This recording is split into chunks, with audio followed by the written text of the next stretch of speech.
Halo teman-teman, perkenalkan kami dari kelompok 6. Nama saya Ahmad Ali Syukri.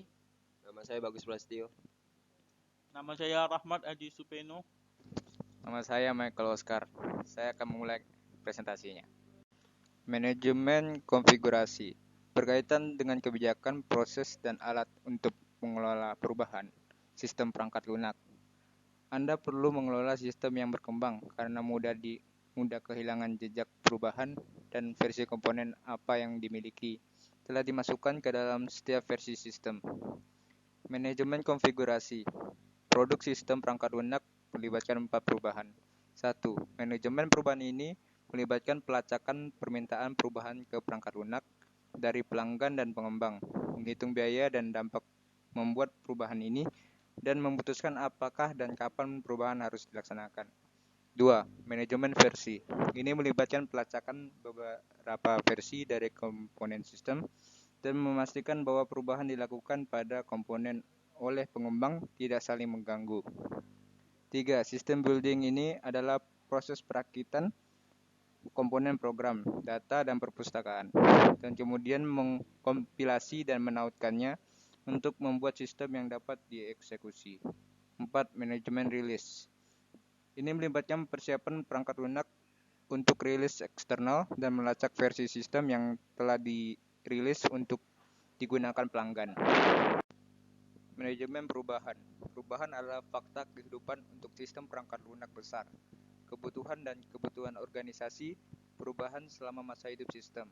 Bug harus diperbaiki dan sistem harus beradaptasi dengan perubahan di lingkungan mereka.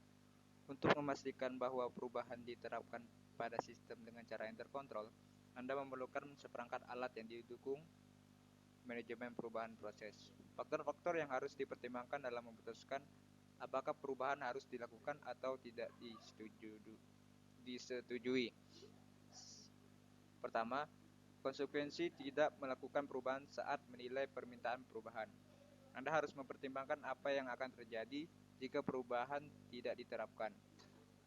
Kedua, manfaat perubahan adalah perubahan yang bermanfaat bagi banyak pengguna sistem atau hanya sebuah proposal yang terutama akan bermanfaat bagi ganti pengusul.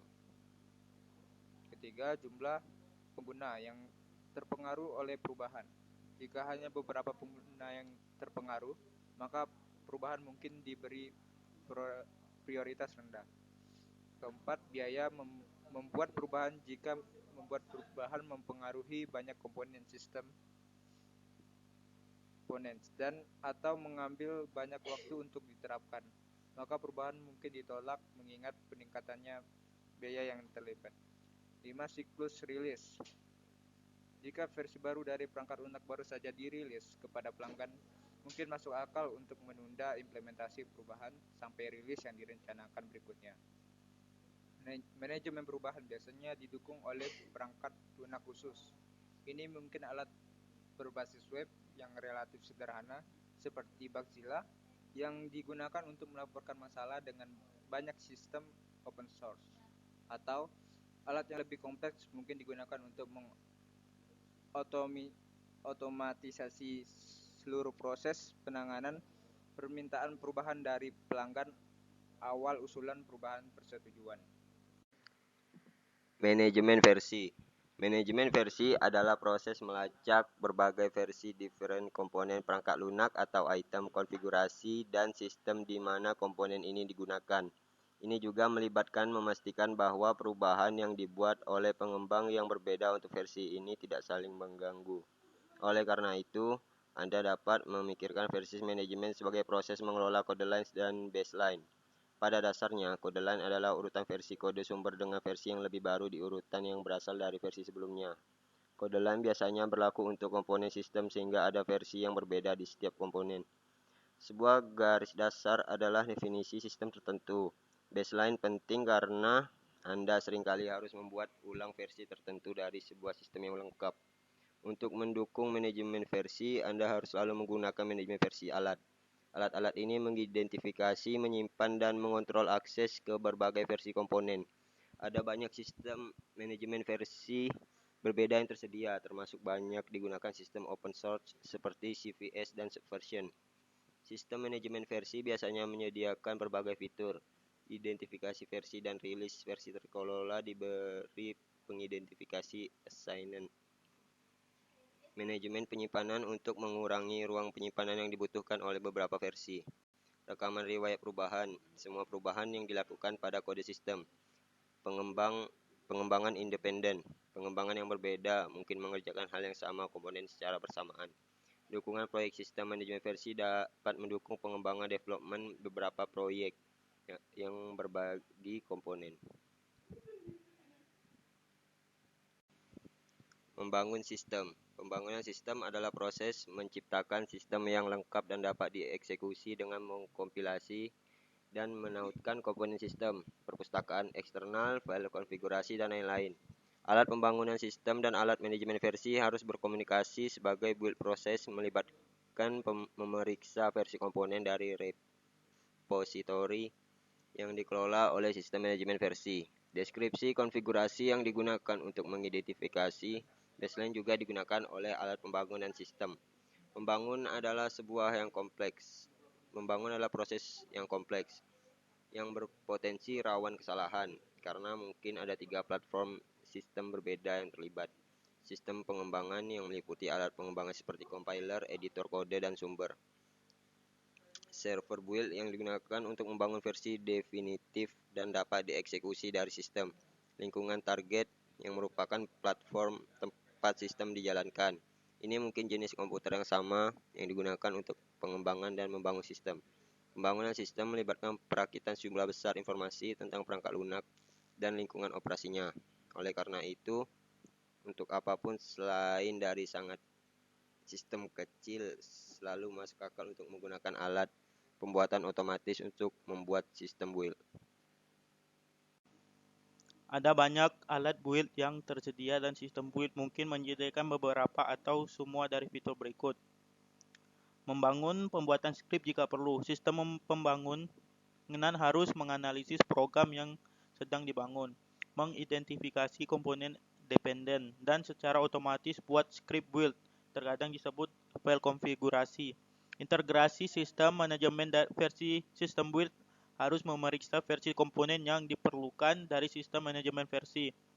Kompilasi ulang minimal sistem build harus mengetahui kode sumber apa perlu dikompilasi ulang dan menyiapkan kompilasi jika diperlukan. Pembuatan sistem yang dapat dieksekusi sistem build harus menautkan objek yang dikompilasi kode file satu sama lain dan dengan file lain yang diperlukan seperti perpustakaan dan file. Konfigurasi untuk membuat sistem yang dapat dieksekusi. Otomatisasi pengujian. Beberapa sistem build dapat menjalankan pengujian otomatis secara otomatis menggunakan alat otomatisasi pengujian seperti unit. Ini memeriksa bahwa build belum telah dihancurkan oleh perubahan. Pelaporan sistem pembangunan harus menyediakan laporan tentang keberhasilan atau kegagalan dari build dan pengujian yang telah dijalankan. Pembuatan dokumentasi sistem build mungkin dapat menghasilkan rilis catatan tentang halaman bantuan build dan sistem. Dengan membandingkan tanda tangan pada file kode sumber dan objek, dimungkinkan untuk memutuskan apakah sumbernya komponen kode digunakan untuk menghasilkan komponen kode objek. Ada 2 jenis tanda tangan yang dapat digunakan. Stempel waktu. Modifikasi tanda tangan pada file kode sumber adalah waktu dan tanggal ketika file itu dimodifikasi. Jika file kode sumber suatu komponen memiliki telah dimodifikasi setelah file kode objek terkait, maka sistem mengasumsikan bahwa kompilasi ulang untuk membuat file kode objek baru diperlukan. Checksum kode sumber. Tanda tangan file kode sumber adalah perhitungan checksum diambil dari data dalam file. Fungsi checksum menghitung angka unik menggunakan teks sumber sebagai masukan. Sesuai dengan gagasan metode tangkas membuat banyak hal kecil perubahan. Integrasi berkelanjutan sering melibatkan pembangunan kembali jalur utama. Setelah perubahan kode sumber kecil telah dibuat, langkah-langkah dalam integrasi berkelanjutan adalah 1. Periksa sistem arus utama dari sistem manajemen versi ke dalam ruang kerja pribadi pengembang. 2. Bangun sistem dan jalankan pengujian otomatis untuk memastikan bahwa sistem yang dibangun lulus semua tes.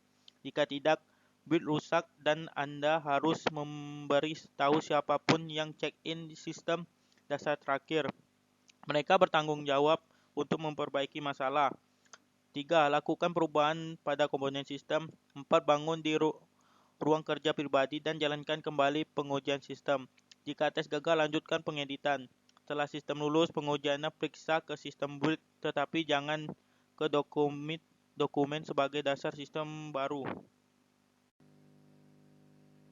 Selanjutnya poin utama. Yang pertama, manajemen konfigurasi adalah pengelolaan sistem perangkat lunak berkembang. Kapan memelihara sistem, tim CM ditempatkan untuk memastikan bahwa perubahan dimasukkan ke dalam sistem dengan cara yang terkendali dan bahwa catatan dipelihara dengan rincian perubahan yang telah dilaksanakan. Selanjutnya, manajemen konfigurasi utama proses prihatin dengan manajemen perubahan, manajemen versi, pembangunan sistem, dan manajemen rilis. Alat perangkat lunak tersedia untuk mendukung semua proses ini.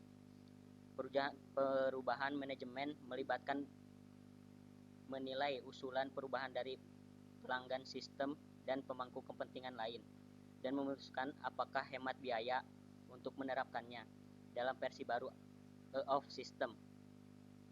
Manajemen versi melibatkan melacak versi yang berbeda dari komponen software yang dibuat sebagai perubahan yang dibuat untuk mereka. Bangunan sistem adalah proses perakitan komponen sistem ke dalam program dieksekusi untuk dijalankan pada sistem komputer target. Software harus sering dibangun kembali dan diuji segera setelah versi baru telah dibangun. Ini membuatnya lebih mudah untuk mendeteksi bug dan masalah yang telah diperkenalkan sejak terakhir membangun. Sistem rilis termasuk kode dieksekusi, file data, file konfigurasi, dan dokumentasi. Manajemen rilis melibatkan pengambilan keputusan pada tanggal rilis sistem, mempersiapkan semua informasi untuk distribusi, dan mendokumentasi setiap rilis sistem. Sekian dari kelompok kami, kurang-kurangnya mohon maaf. Selamat malam dan terima kasih.